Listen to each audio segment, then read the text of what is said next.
In this video, I want to go ahead and review a Beretta product. This is a holster that Beretta sells on their website for the APX A1.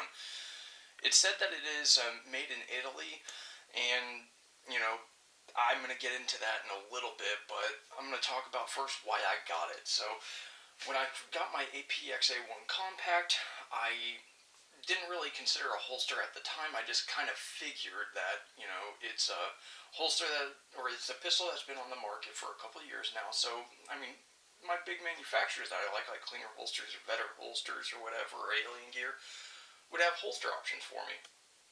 I didn't even do my due diligence. Because I found out when I was talking to Beretta, when my pistol was actually on the way, that, the A1 and the regular APX don't share holsters. The APX A1 is actually a little thicker than the Legacy, as it's being called, or the A0. So you actually do need a different holster. So I was kind of like, okay, whatever, got the pistol in, started doing presentation drills, trigger drills, really liked the way that it worked. Then it was time for a holster. I was graduating, and that's typically how I do with new pistols, is I graduate. I don't just like buy everything right away, because it might not work out and I might have to sell it. So anyways, started doing my research, couldn't find anything, and obviously eventually I looked at Beretta's site and was just kind of curious about parts and stuff, and then I saw they had a holster section, and just for gigs I went over there, and there this holster was. It was the only one that was compatible for A1 full size and A1 compact. Okay, so I ended up getting it. It was a little less than $100 because it was on sale. I think it was like a Christmas or New Year's sale that was just kind of extended, so I just jumped on it. Right now these things go for like over $100. I'll put a link below. So anyways, let's go ahead and look at the design of this. So as you can see, there's something very unique about this. This is leather. It is actually coated leather, but they have what's called like microventilation in the leather, which actually is kind of cool. And it actually does work pretty well. So in my experience, this does do what it's supposed to do. It does vent, because leather can kind of have an occlusive effect on skin, and it can kind of like build up sweat and heat, and then make friction worse. It absorbs into the leather, starts, breaking down the leather and everything. Then you gotta have special coatings for it and stuff. But anyways, you also have a shell. This shell is actually quite rigid. You're not going to be able to bend this very easily. You can, if you have a good grip, you can bend it a little bit, but it is very rigid. It's not like a lot of Kydex on the market right now that's a bit thinner. This is actually good density, but there's no real texture that's telling me that it was made specifically for an APX. Like, you can see the inside there, it doesn't have any unique markings in it, like they took a holster, or took a firearm, and put it in a press and made something. It's like they just took the general dimensions of something and slapped it on there for this hybrid holster, because it does fall under the, rating of being a hybrid. So, anyways, pretty good Kydex. Obviously, it's textured with these, like, tiny, smooth little diamond pyramids, but it's very slick, so you're not really going to get any snagging there. The finish on these edges is not bad. It is going to kind of grab a little bit, but they definitely did touch it to a grinding wheel, so it wasn't bad at all. So, there is a bit of overhang here, and, you'll see that overhangs too. I do not care for that. We'll get into that. But next, the clips. So the clips here, see how much they stand out? I'm not a fan of that. I would be getting on holsterbuilder.com. I'll put a link below. But I would be getting different clips. And this is what kind of worried me when I first got this in and I was about to put it on, is right here, how these things get so close and actually go over the edge.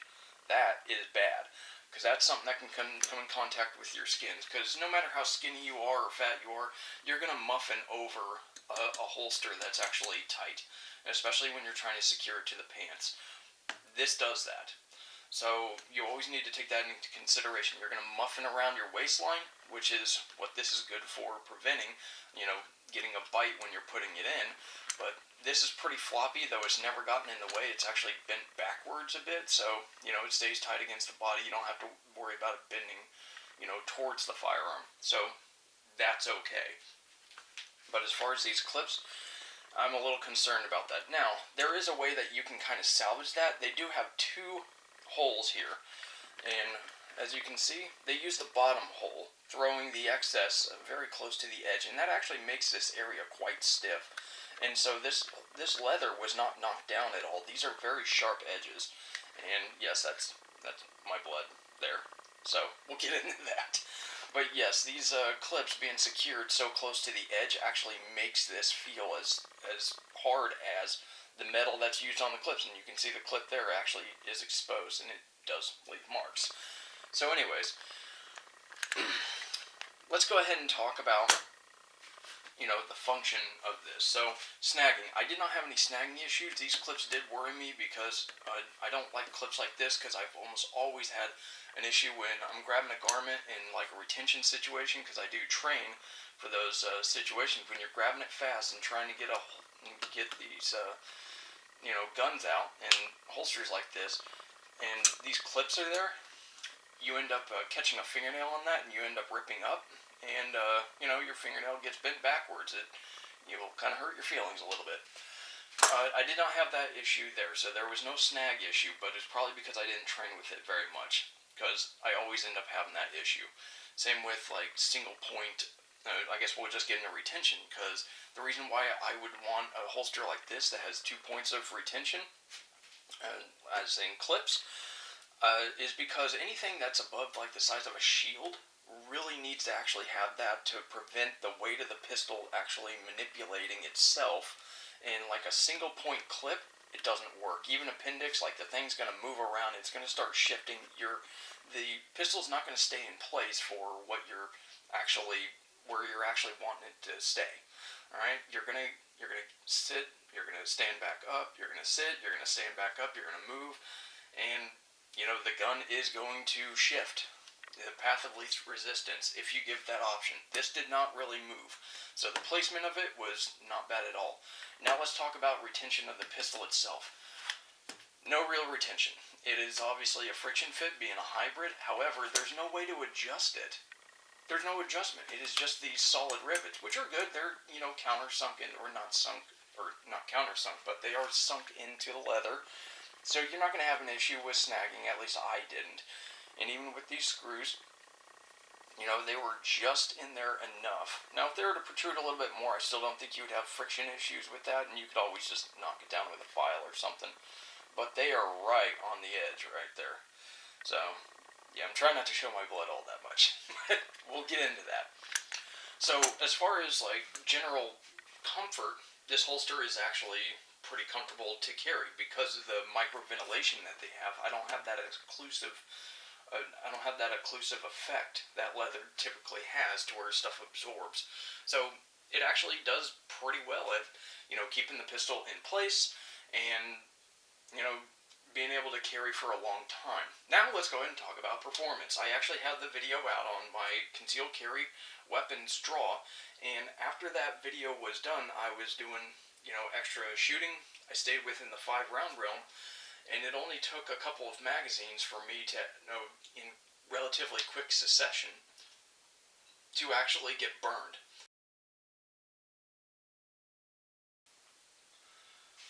So a couple days after posting that video, I also did some dry fire training, and I did a drill that I call the hundreds drill. And that requires me to do whatever I'm doing. I literally roll the dice on what I'm going to do, whether it's a trigger drill, a presentation drill, or a draw drill. So I will have to do it 100 times. I will be timed. I will have just enough time to reholster or reset in whatever manner. And typically it's like 7 or 8 seconds for resetting. So you got to holster up pretty quick, and you're under a time. And I have a little laser target that I shoot out with a G-sight laser in the gun. So I do that 100 times, whatever the score is, because it goes up to 100 on that laser target. It'll actually count how many times you hit it. Whatever that is, that's what I consider my percentage for that drill.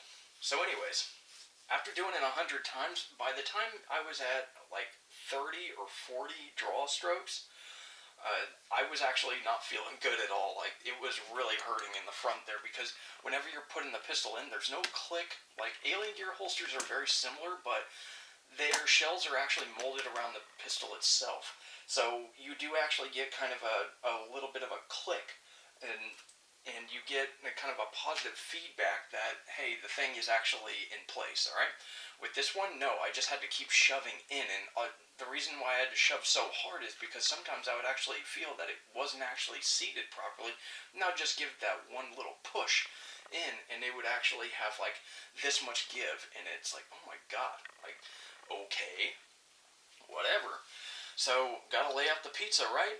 So, anyways, after about 100 draws, I took the holster off, and this was the result. And yes, this clip definitely was a problem, and you can see my blood still there, and in the front, it actually did stain it, so I effectively blooded this holster. So, anyways, yep, it's on the side there and stuff. So, I had wiped it off when I got the picture, but it had sat there, and it had been constantly getting chafed over and over and over, to the point that, I absorbed all the blood onto this holster.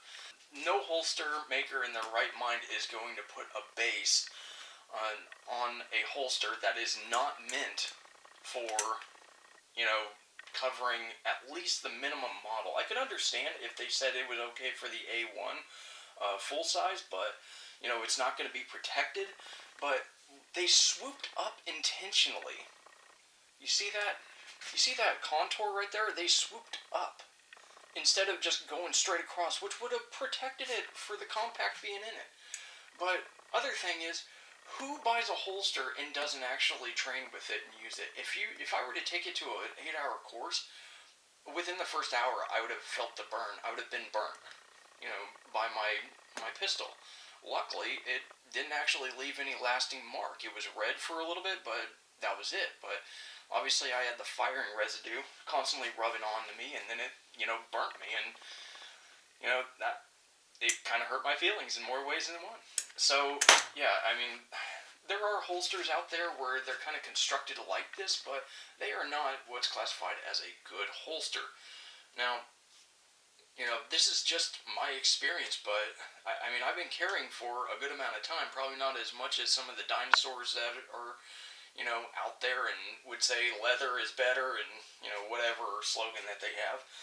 But I'm not a fan of a holster that does not cover the muzzle and actually protect you from getting burnt, because I train a lot, and having leather that is sharp like that, and you're making it in a way to where it's reinforced and forced to be as sharp as the metal object behind it, that's a problem. You could have at least rounded this off a bit, but this is a sharp edge. They didn't even round off the leather. Now, take it for what it's worth, but I don't think it's really worth spending $100 to get a holster that you're going to have to do a lot of work on. I mean, you're going to have to find some way to fill in this backing so you don't get burned if you actually want to use this to train with. And you're going to have to do something about that, because that's just unsat. Like, I would say this is okay for just dry fire practice, but that's not even the case, because, I mean, it makes me bleed. It either gives me a friction burn to the point of drawing blood, or it gives me a thermal burn from actually shooting it. I mean, I'm sorry to say this, but it's made in Italy. I don't think whoever's making this obviously doesn't understand the concept of, civilian right to carry and, training with a firearm. They must think that, oh, well, as long as the holster's on your hip, that's all that matters. Well, this might be the result of a cultural problem, or a cultural difference, rather. Not a problem, but a difference. I have nothing against the Italians. They make a great product as far as firearms and, other products as well. They make a mean set of olive oil, right? So, anyways, I think it's just a cultural difference there, where they aren't very exposed to civilian right to defend yourself using a firearm. lawfully being able to carry and defend yourself with a firearm, okay? So that's what I'm saying. I'm not very well versed in Italian law. I could be totally off. But, it is what it is, and that's really my feeling behind all this, I guess you could say. I think that's the safest thing to say, right? So, can't trump feelings, right?